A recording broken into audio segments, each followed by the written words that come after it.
We are getting ready to unveil our 13th annual rankings of America's top states for business. And if you want to know what's at stake in the war between states and business, jobs, just look at some of the massive economic development deals being signed between companies and states. Scott Cohn is in our mystery top state with exclusive new details on the biggest deal of all, Scott.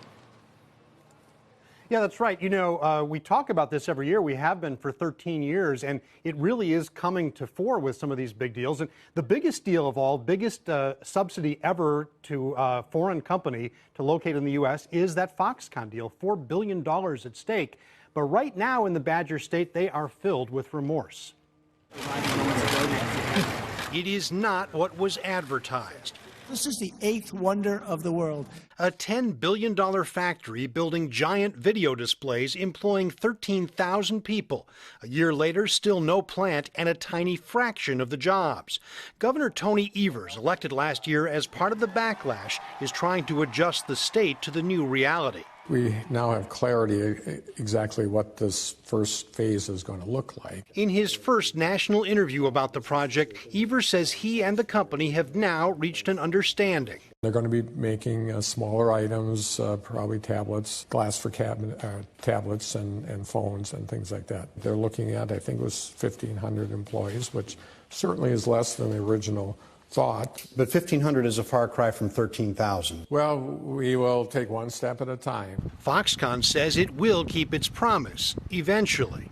I've talked to our corporate, and they have reiterated that we are committed to 13,000 jobs. If it doesn't hire all the workers, it doesn't get all the money. But close to $1 billion is already spent on infrastructure and land.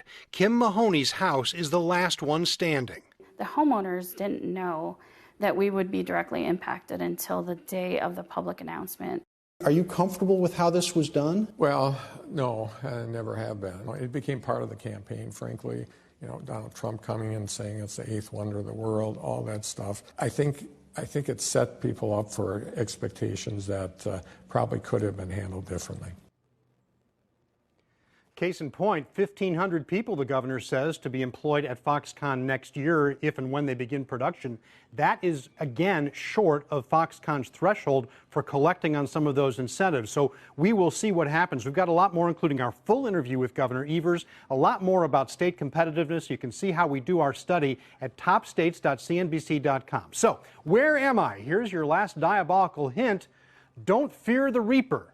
Don't fear the Reaper. We reveal where I am, America's top state for business, and you can see where your state stacks up tomorrow morning on Squawk Box.